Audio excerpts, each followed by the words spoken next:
اللہ تبارک و تعالیٰ نے اپنے کلام پاک میں ارشاد فرمایا ہے کہ 5 چیزوں کا علم جو ہے اللہ کے علاوہ کسی کے پاس نہیں ہے، یعنی اللہ تبارک و تعالیٰ کے علاوہ ان 5 چیزوں کا علم اور جانکاری یعنی کسی کو نہیں ہے، اللہ ہی جانتا ہے، اللہ کے علاوہ کوئی نہیں جانتا۔ اس میں قرآن کریم کی آیت ہے، اللہ تبارک و تعالیٰ فرماتے ہیں، پارہ 21 ہے سورہ لقمان کے اندر، رکوع نمبر 12 اور 13 کے بیچ میں، یعنی 13 رکوع جو ہے اس پر ختم ہو رہا ہے۔ آیت نمبر جو ہے 33 سے لے کر کے 34 تک اللہ تبارک و تعالیٰ فرماتے ہیں، ان اللہ عندہ علم الساعہ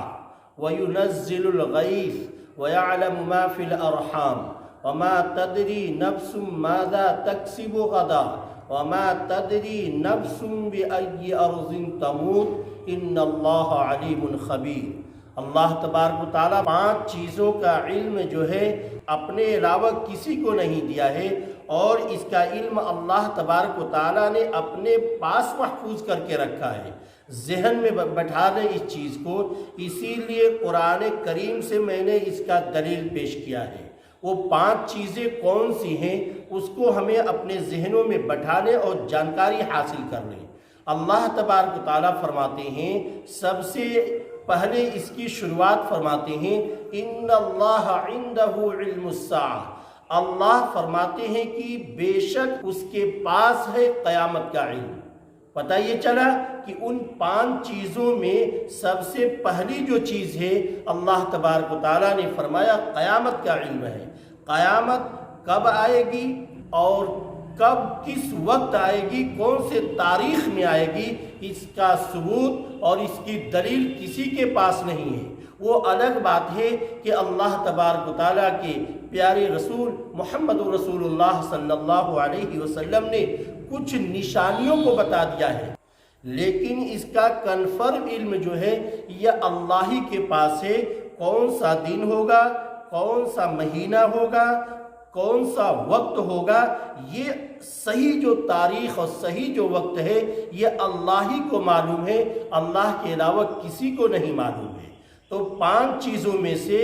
جس کا علم اللہ کے پاس ہے، اللہ کے علاوہ کوئی دوسرا نہیں جانتا، سب سے پہلے ہے قیامت کا علم۔ اللہ فرماتے ہیں، ان اللہ عندہ علم الساعہ، کہ بے شک قیامت کا علم جو ہے اللہ ہی کے پاس ہے اور کوئی دوسرا نہیں جانتا۔ آگے اللہ تبارک و تعالیٰ فرماتے ہیں دوسرے نمبر پہ، وَيُنَزِّلُ الْغَيْثَ، کہ اللہ تبارک و تعالیٰ فرماتے ہیں کہ پھر بارش برسانے کی ذمہ داری اللہ ہی کے پاس ہے۔ وَيُنَزِّلُ الْغَيْثَ، اور بارش اللہ تبارک و تعالیٰ کب برسائے گا، کتنا برسائے گا، کہاں برسائے گا، اس کا علم اللہ کے پاس ہے، اللہ کے علاوہ کسی کے پاس نہیں ہے۔ آپ لوگوں نے دیکھا ہوگا کہ ایک ہی گاؤں کے اندر، ایک ہی شہر کے اندر کبھی ایک جگہ بارش ہوتی ہے اور دوسری جگہ بارش نہیں ہوتی۔ پتہ یہ چلا ایک شہر سے ایک شہر میں بارش ہو رہی ہے، دوسرے شہر میں نہیں ہو رہا ہے، اور معاملہ بھی بالکل قریب کا ہے، اور بارش آسمان سے بھی ہو رہی ہے، تو اندازہ لگائیں کہ اتنی قریب کی جگہ پہ، یہ تجربہ سے شاہد ہے ہم لوگوں کو کہ ایک جگہ بارش ہوتی ہے دوسری جگہ نہیں ہوتی ہے، تو اللہ اس کو بہتر جاتا ہے۔ آگے اس کے بعد تیسرے نمبر پہ، وَيَعْلَمُ مَا فِي الْأَرْحَامِ، اور ماں کے پیٹ کے اندر کیا ہے، لڑکا ہے یا لڑکی، اور نیک ہوگا یا برا، ان چیزوں کا علم جو ہے اللہ کے پاس ہے۔ وَيَعْلَمُ مَا فِي الْأَرْحَامِ، اللہ فرماتے ہیں تیسرے نمبر پہ، وَيَعْلَمُ مَا فِي الْأَرْحَامِ، اور ماں کے پیٹ کے اندر جو ہے یہ کیا چیز ہے، لڑکا ہے یا لڑکی، نیک ہوگا یا برا، پیر سے اور ہاتھ سے معذور ہوگا یا کس طرح ہوگا، ان چیزوں کا علم جو ہے اللہ کے پاس ہے، اللہ کے علاوہ کوئی دوسرا اور تیسرا شخص نہیں جانتا۔ تیسرے نمبر پہ، چوتھے نمبر پہ ہے، وَمَا تَدْرِي نَفْسٌ مَاذَا تَكْسِبُ غَدًا، کل تم کیا کرو گے، کل تمہارے ساتھ کیا معاملہ پیش آئے گا، کل تمہارے ساتھ کون سے حادثات ہوں گے، تمہیں اس کا علم نہیں ہے، اللہ ہی بہتر جانتا ہے۔ اسی لیے میرے دوستو، آپ لوگوں نے دیکھا ہوگا آدمی پوری تیاری کر کے کل کہیں جا رہا ہے، اسے نہیں معلوم کہ ہمارے ساتھ کون سے حوادث ہونے والے ہیں، اسے یہ بھی نہیں پتا کہ ہم اپنی ڈیوٹی پہ جا رہے ہیں اپنے گھر صحیح سالم، اسے امید ہے کہ واپس ہو جائیں گے، اور دیکھنے میں آتا ہے ایکسیڈنٹ ہوا، اس کا انتقال ہو گیا۔ تو چوتھے نمبر پہ جو ہے وَمَا تَدْرِي نَفْسٌ مَاذَا تَكْسِبُ غَدًا، کل کیا ہوگا اس کا علم کسی کے پاس نہیں ہے، اللہ کے پاس ہے۔ پانچویں نمبر پہ اللہ تبارک و تعالیٰ فرماتے ہیں وَمَا تَدْرِي نَفْسٌ بِأَيِّ أَرْضٍ تَمُوتُ، تمہاری موت کہاں آئے گی، کیسے آئے گی، کس طرح آئے گی، اس کا علم کسی کے پاس نہیں ہے، اللہ ہی کے پاس ہے۔ اللہ ہی بہتر جانتا ہے، اللہ کے علاوہ کسی کو نہیں معلوم ہے، چاہے وہ نبی ہو، چاہے وہ رسول ہو، چاہے وہ اللہ کا کوئی ولی ہو، چاہے کتنے ہی اونچے مقام پہ پہنچا ہوا شخص ہو، ان 5 چیزوں کا علم جو ہے اللہ کے علاوہ کسی کے پاس نہیں ہے، کیونکہ قرآن سے اس کا ثبوت ملتا ہے جو نص سے موجود ہے، اور اس کا انکار کرنے والا سیدھے کافر ہو جائے گا۔ آگے فرماتے ہیں اللہ تبارک و تعالیٰ ان اللہ علیم خبیر، کہ بے شک اللہ جو ہے یہ باریک چیزوں کا جاننے والا ہے اور ہر چیز کا جاننے والا ہے۔ یہ اللہ تبارک و تعالیٰ نے فرمایا کہ 5 چیزوں کا علم جو ہے اللہ ہی کے پاس ہے، اللہ کے علاوہ کوئی دوسرا نہیں جانتا۔ ایک واقعہ میں اس پر بتاتا ہوں، بات سمجھ میں آ جائے گی۔ امام مالک رحمۃ اللہ علیہ بہت بڑے امام ہیں، 4 جو بڑے بڑے امام گزرے ہیں جن کے مسلک پر پوری دنیا کے اندر عمل کیا جاتا ہے، اس میں سب سے پہلے نمبر پہ امام اعظم ابو حنیفہ رحمۃ اللہ علیہ،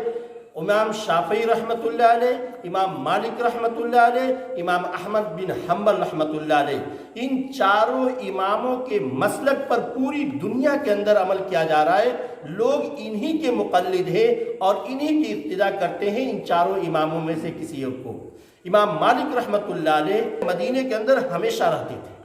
مدینے سے کہیں باہر نہیں نکلتے تھے، نبی کریم صلی اللہ علیہ وسلم سے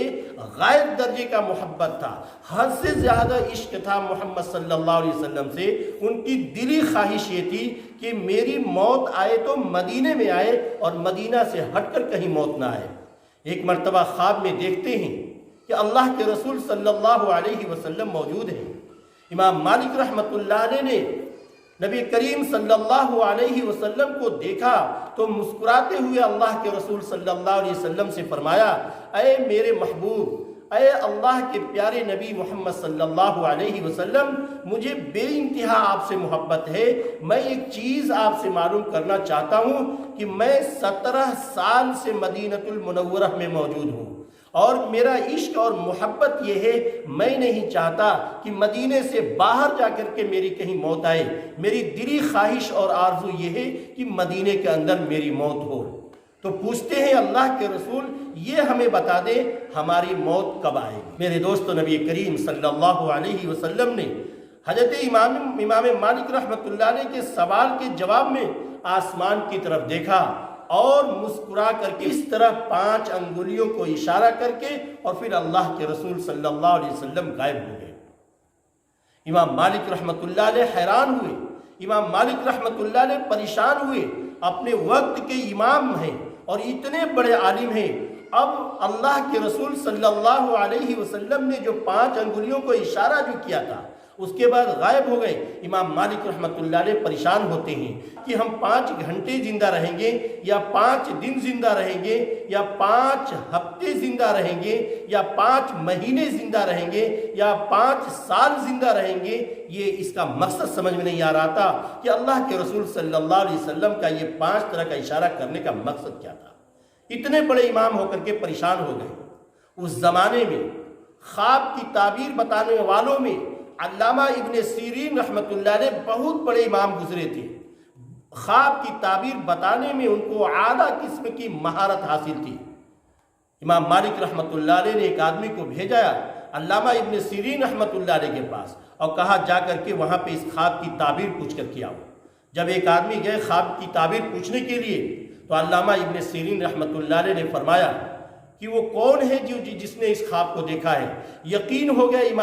علامہ ابن سیرین کو کہ یہ خواب دیکھنے والا کوئی چھوٹا شخص نہیں ہو سکتا، کوئی اپنے وقت کا امام ہی ہوگا۔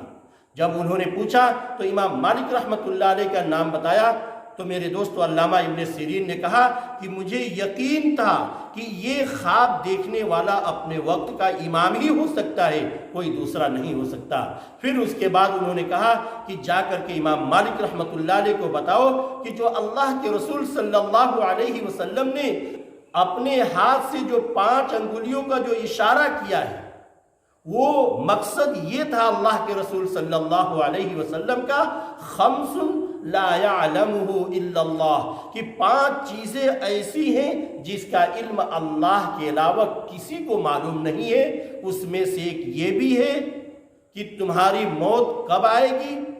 کہاں آئے گی، کس طرح آئے گی، اس کا علم کسی کو نہیں معلوم ہے۔ یعنی اللہ کے رسول صلی اللہ علیہ وسلم یہ بتانا چاہ رہے امام مالک رحمۃ اللہ علیہ کو، اس موت کا علم کے بارے میں ہمیں بھی معلوم نہیں ہے، یہ صرف اللہ جانتا ہے اور اللہ کے علاوہ کوئی دوسرا نہیں جانتا ہے۔ خلاصہ یہ کہ ان 5 چیزوں کا علم اللہ ہی کے پاس ہے، اللہ کے علاوہ کوئی دوسرا نہیں جانتا ہے، اور اللہ تبارک و تعالیٰ بہتر جانتا ہے۔ اب اس کے لیے ہمیں اللہ کے علاوہ کسی دوسرے کی طرف ان 5 چیزوں کے بارے میں رجوع نہیں کرنا چاہیے۔ دعا کریں کہ اللہ اپنے احکام پر، اپنے نبی کی سنت پر 100% عمل کرنے کی توفیق عطا فرمائے۔ وآخر دعوانا ان الحمد للہ رب العالمین۔